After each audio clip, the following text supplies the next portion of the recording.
आपल्यासोबत असलेल्या संतोष पंडित यांची वेगळी ओळख करून देण्याची गरज नाही।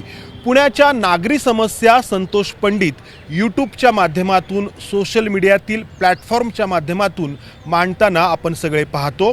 त्याचाच एक भाग म्हणून त्यांनी खाजगी वाहनांवरती पोलीस पाट्या लावून त्यातील गैरप्रकार समोर आणला होता आणि त्याचा परिणाम म्हणून राज्य सरकारने निर्णय घेतलाय की खाजगी वाहनांवरती अशा पोलीस नावाच्या पाट्या लावता येणार नाहीत। ही मोहीम त्यांनी कशी राबवली आणि मुळात त्यांना ही मोहीम का राबवावीशी वाटली, आपण संतोष पंडित यांच्याशीच बोलूया। संतोषजी नमस्कार, तुमचं स्वागत। एक सोशल मीडिया इन्फ्लुएन्सर म्हणून आणि मी पत्रकार आहे, एकाच प्रकारचं साधारणपणे आपण पण यासाठी मला विचारायचं आहे की सोशल मीडियामध्ये इन्फ्लुएन्सर म्हणून काम करणारे बरेच जण आपण पाहतो, ते एंटरटेनमेंटकडे झुकणारे असतात बऱ्यापैकी।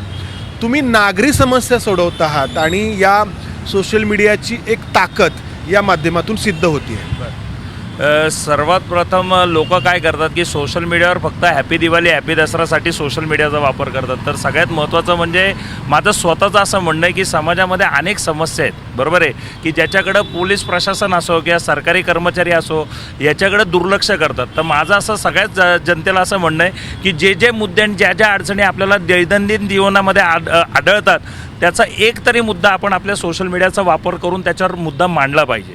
आणि कसं होतं की वारंवार एखाद्या मुद्द्याला, ज्या मुद्द्यामधला आपल्याकडे अभ्यास आहे त्या मुद्द्यावरच आपण आपलं मत मांडत राहिलो तर एक ना एक दिवशी सरकारवर अशी पाळी नक्की येते की त्याच्यात सरकारला निर्णय घ्यावा लागतो। या निर्णयामध्ये आपण पाहिलं तर तुम्हाला का असं वाटलं की या पाट्या ज्या आहेत त्या धोकादायक ठरत आहेत? नाही, मी पुण्याच्या लक्ष्मी रोडच्या जवळपासच राहतो। मी अनेकदा लक्ष्मी रोडला शॉपिंग करायला येणाऱ्या ज्या गाड्या असतात त्या गाड्या मी बघत असतो आणि अनेक गाड्यांवर पोलिसांच्या पाट्या लावलेल्या असतात। पोलिसांची पाटी लावलेली गाडी असली की ट्रॅफिक पोलीस त्याला जामर लावत नाही आणि अनेकदा लोकांचा आणि ट्रॅफिक पोलिसांचा याच्यावरनं वाद होताना पाहिला आहे। लोक काय म्हणतात की पुढं पोलिसाची गाडी लागलेली, तुम्ही त्याला जामर नाही लावत आहेत पण तुम्ही आम्हाला जामर लावत आहेत। तर काय होतं की सामान्य जनतेच्या नजरेमध्ये पोलिसांचीच याच्यातनं प्रतिमा खराब होते, बरोबर आहे। कारण की लोक काय करतात, ट्रॅफिक पोलिसांना अक्षरशः अश्लील शिव्या द्यायलाही कमी करत नाहीत। म्हणजे पोलिसाची पाठ फिरली रे फिरली की हे पोलीस असेच आहेत, पोलीस चोरच आहेत। जर पोलीस प्रशासनाची समाजामध्ये या गोष्टींनी इमेज खराब होत असेल तर याचं तर खरं तर याच्यावर काम करायला हवं होतं, कारण म्हणून मी त्याच्यावर बोलत होतो। राज्य सरकारने याबद्दलचं जे एक पत्र प्रसारित केलंय त्यामध्ये म्हटलंय की पोलीस अशी पाटी खाजगी वाहनांवरती लावून अनेक गैरप्रकार घडण्याची शक्यता आहे। त्याच्यातून वेगळ्याच काही अवैध सामानाची पण वाहतूक होताना अनेक ठिकाणी आढळलेलं आहे। मध्यंतरी मी टिळक रोडवर एक व्हिडिओ बनवला होता ज्याच्यात फॉर्च्युनर होती, गाडीवर महाराष्ट्र असं लिहिलेलं होतं। गाडीमध्ये प्रचंड प्रमाणात कपड्यांचा माल भरलेला होता आणि मी ती गाडी ट्रॅफिक पोलिसांना पकडून दिली। पण प्रॉब्लेम असा झाला की फक्त काही नॉमिनल दंड पोलिसांनी लावला आणि सोडून दिला, कारण ती गाडी एक IAS IPS अधिकाऱ्याची होती। असे जर प्रकार सामान्य जनतेच्या समोर घडत असतील तर याच्यातनं प्रशासनाची खरं तर प्रतिमा खराब होते। पोलीस हे जे काही पाटी आहे, एकतर जो स्वतः पोलीस आहे, मग कर्मचारी असेल अधिकारी असेल, तो त्याच्या खाजगी वाहनांवरती लावू शकतो। मात्र अनेकदा त्या कर्मचाऱ्याचे किंवा अधिकाऱ्याचे नातेवाईक किंवा मित्र देखील, जे रक्ताचे नातेवाईक नाहीत असे देखील लोक पोलिसी पाटी लावताना दिसतात। नाही, सगळ्यात महत्त्वाचं म्हणजे काय असतं माहिती आहे का, समाजामध्ये लोक अनुकरण करतात। जर एखाद्या गोष्टीची आपल्याला सूट मिळते हे कळलं तर लोक त्याचं अनुकरण करतात। जर समजा माझ्या गाडीवर पोलिसाची पाटी लावलेली असेल तर माझी गाडी नो पार्किंगमध्ये असेल तर माझ्या गाडीवर दंड पडणार नाही, तर लोक लावणार आणि ह्याचं जे अनुकरण होतं याच्यामुळं गुंडगिरी वाढू शकते किंवा काही चुकीची माल वाहतूक त्याच्यातनं होऊ शकते। किंवा आज आपण गुटखाला महाराष्ट्रामध्ये बंदी असून सुद्धा गुटखा शहरामध्ये कसा घुसतो, तर या अशा पाट्या लावलेल्या गाड्यांमधूनच गुटखा समाजामध्ये येतो का असाही प्रश्न पडतो। आज तुम्ही कोरेगाव पार्कमध्ये पण मध्यंतरी तुम्ही जे काही ड्रग्ज माफिया वगैरे शोधले, हे ड्रग्ज महाराष्ट्रात येतात कुठून, बरोबर आहे। मग अशा पाट्या लावलेल्या गाड्यांमधून हा सगळा माल महाराष्ट्रामध्ये येतो का आणि याच्यामुळं तरुणाई बिघडते का, याचा पण आपल्याला अभ्यास आणि शोध मोहीम घ्यावी लागेल। आता कसं होतं, आम्ही सामान्य नागरिक पडतो, आम्हाला एक लिमिटेशनच्या पुढे जाऊन त्या गाड्या चेक करता येत नाही, पण याच्यावर तर प्रशासनाने खरं तर काम केलं पाहिजे। पण सामान्य माणसाचा आवाज काय परिणाम करतो हे आपण पाहिलं। अगदी विधिमंडळामध्ये देखील जयंत पाटलांनी तुमचा उल्लेख केला एका अर्थाने तुमच्या कामाची पावतीच होती। नाही, जयंत पाटलांनी माझं नाव घेतलं खरं, पण सगळ्यात महत्त्वाचं म्हणजे काय आहे की समाजामध्ये अनेक अडचणी आहेत, अनेक समस्या आहेत. याच्यावर वारंवार मी जेव्हा आवाज उठवत होतो आणि माझा कुठल्याही राजकीय पक्षाशी काही संबंध नाही आहे, बरोबर आहे. कुठल्याही राजकीय पक्षाचा कुठलाही माणूस म्हणजे त्याची नंबर प्लेट फॅन्सी असेल तरी मी त्याच्यावर आवाज उठवत आलेलो आहे. त्यामुळं त्यांनी कौतुक करणंच आहे. आणखी त्याच्यावर 2 दिवस आधीच त्याच्यावर जयंत पाटलांनी स्वतःनी आणि मुख्यमंत्री देवेंद्र फडणवीसांनी एक शब्द वापरला होता, जिसको कुत्ता नाही पुसता वो सोशल मीडिया पर भोगता रहता है. तर ही वस्तुस्थिती म्हणजे पाटील साहेब पहिले बोलल्यानंतर देवेंद्र फडणवीसांनी त्यांच्या शब्दाला दुजोरा देत तो विषय पुढे नेला होता. तर सगळ्यात महत्त्वाचं आहे की सोशल मीडियावर लोक नुसती भुकत नाही, तर सोशल मीडियावर आमच्यासारखी लोक जनतेमध्ये असलेला आक्रोश किंवा जनतेमध्ये असलेल्या समस्या आम्ही तुमच्यासमोर आणायचा प्रयत्न करतोय.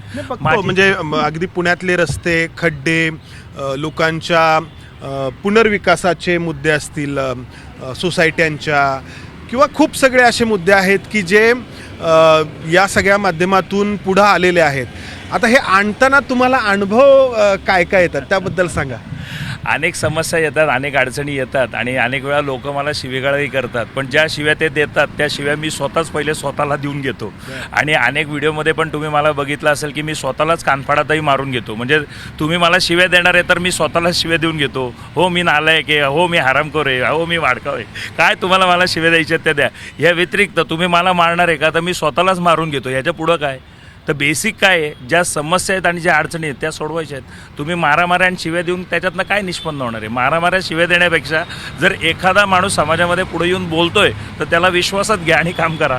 आज मी जे मुद्दे मांडतोय, आता पुण्यामध्ये भारतीय जनता पार्टीचे सगळे आमदार आहेत, बरोबर आहे. म्हणजे पुण्याच्या मध्य भागामध्ये हेमंत रासने भाजपचेच आहेत, इकडे दक्षिणेला शिरोळे आहेत, पूर्वेला कांबळे साहेब आहेत, पलीकडं मिसाळ आहेत, इकडे चंद्रकांत पाटील आहेत. हे 5ही आमदार भाजपचे आहेत. पुण्याचा खासदारही भाजपचा आहे, मुरलीधर मोहोळसाहेब, हे पण भाजपचे आहेत. नगरसेवक आज पुण्यामध्ये महानगरपालिकेमध्ये सत्ता पण भाजपची आहे. तर भाजपच्या विरोधातच बोलणार ना, बरोबर आहे. आणि आम्ही स्वतः भाजपचे मतदार आहोत. जर आपण ज्या पक्षाला मतदान केलं आहे त्या पक्षाकडनं जर कामं होत नसतील तर बोलायचं नाही का. आणि दुसरी सगळ्यात महत्त्वाची पक्ष बाजूला ठेवा. अनेकदा वाद पण होतात, तुम्हाला शिवीगाळ पण झालेली आहे. पक्ष बाजूला ठेवा. पक्षाव्यतिरिक्त सर्वसामान्य लोकांना संविधानाने बोलायचा अधिकार दिलाय ना, तर बोलायचं कोणाशी. घरातल्या फक्त बायका पोरांशी, हां, कोणाशी बोलायचं.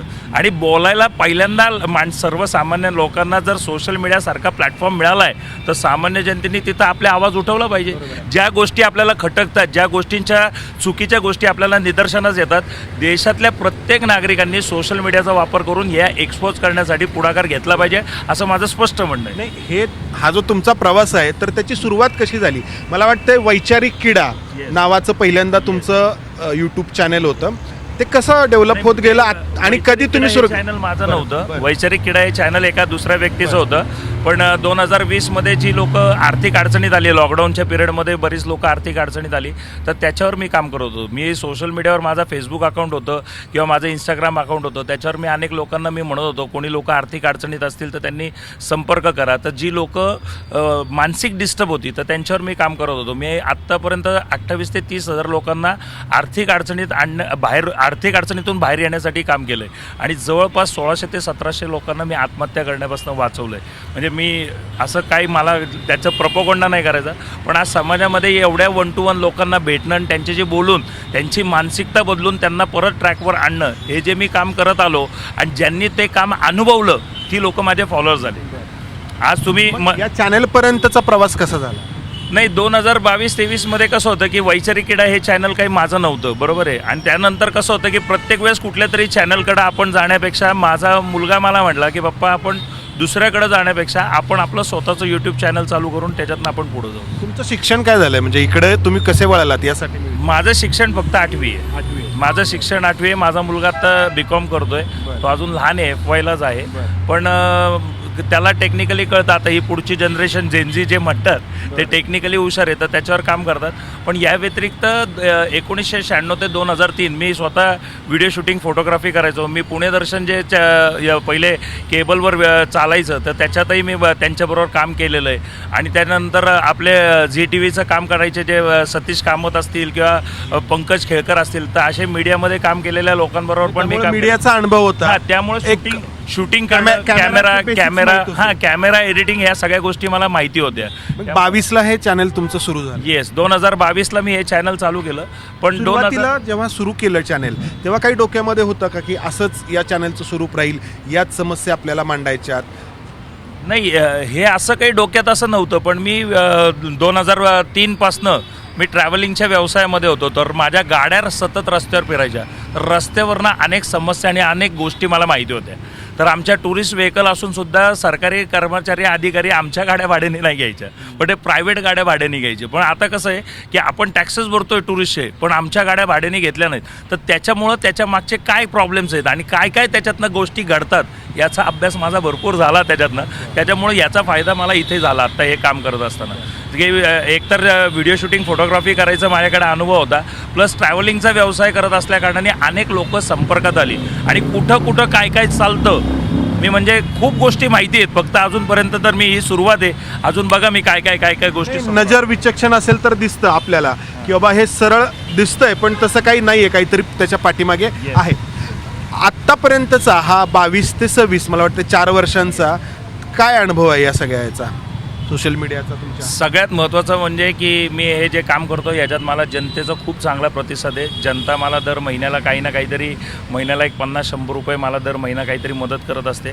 पब्लिकने दिलेल्या पैशामधनं काही इक्विपमेंट, म्हणजे मी सुरुवातीला जेव्हा काम करत होतो त्यावेळेस आम्ही केबल असलेला माईक वापरत होतो आणि हे तर काही इक्विपमेंट्स घेतलेत. आता गाडी पण मी घेतलेली आहे. आता महाराष्ट्राचा दौरा करण्याच्या विचारात आहे. आत्तापर्यंत फक्त पुण्यातल्या समस्या मांडत होतो.